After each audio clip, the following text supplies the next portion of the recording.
ಬಹಳ ಸಂಖ್ಯೆ ಕಮ್ಮಿ ನಮ್ಮಲ್ಲಿ. ಬಹಳಷ್ಟು ಎತ್ತರಕ್ಕೆ ಅವರು ಬೆಳೆದಿದ್ದಾರೆ. ಅವರ ಸೇವೆ ಇನ್ನು ಮುಂದೆ ರಾಷ್ಟ್ರ ಮಟ್ಟದಲ್ಲೂ ಕೂಡ ನಮ್ಮ ಪಕ್ಷ ಬಳಸ್ಕೊಳ್ಳುತ್ತೆ ಅಂತ ನಾನು ಭಾವಿಸ್ತೀನಿ. ಸರ್, ಈಗ ಮುಂದೆ ಯಾವುದು ಸಿದ್ದರಾಮಯ್ಯ ಅವರು ರಾಜೀನಾಮೆ ಯಾರು ಮುಖ್ಯಮಂತ್ರಿ ಆಗ್ಬೇಕು ಅಂತ? ಈಗ ಮುಖ್ಯಮಂತ್ರಿ ಬಗ್ಗೆ ಅದು ಶಾಸಕಾಂಗ ಪಕ್ಷದಲ್ಲಿ ತೀರ್ಮಾನ ಆಗ್ತದೆ.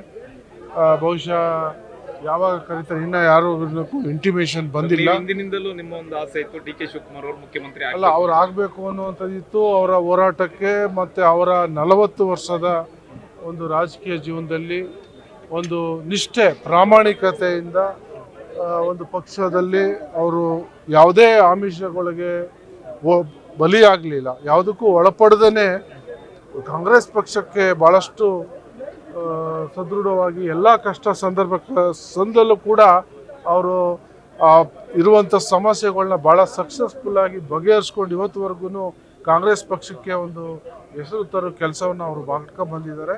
ಬಹುಶಃ ಅವ್ರಿಗೆ ಒಳ್ಳೇದಾಗುತ್ತೆ. ಪಕ್ಷ ಅವರ ಸೇವೆಯನ್ನು ಗುರುತಿಸ್ತದೆ, ಅವರ ಪ್ರಾಮಾಣಿಕತೆಗೆ ಅವಕಾಶ ಸಿಗ್ತದೆ ಅಂತ ನಾನು ಬಯಸಿದ್ದೀನಿ. ನೀವು ಸಣ್ಣ ಆಗ್ಬೇಕಲ್ವಾ? ಅದು ಒಂದು ಉತ್ತಮ ಆಹಾರದಿಂದ ಸಣ್ಣ ಆಗ್ಬೇಕಲ್ವಾ? ಪ್ರತಿದಿನ ನಮ್ಮ ಜೀನಿ ಸ್ಲಿಮ್ ನ ಯೂಸ್ ಮಾಡಿ ಯಾವುದೇ ಸೈಡ್ ಎಫೆಕ್ಟ್ ಇಲ್ದಂಗೆ ನೀವು ಸಣ್ಣ ಆಗ್ತೀರಾ.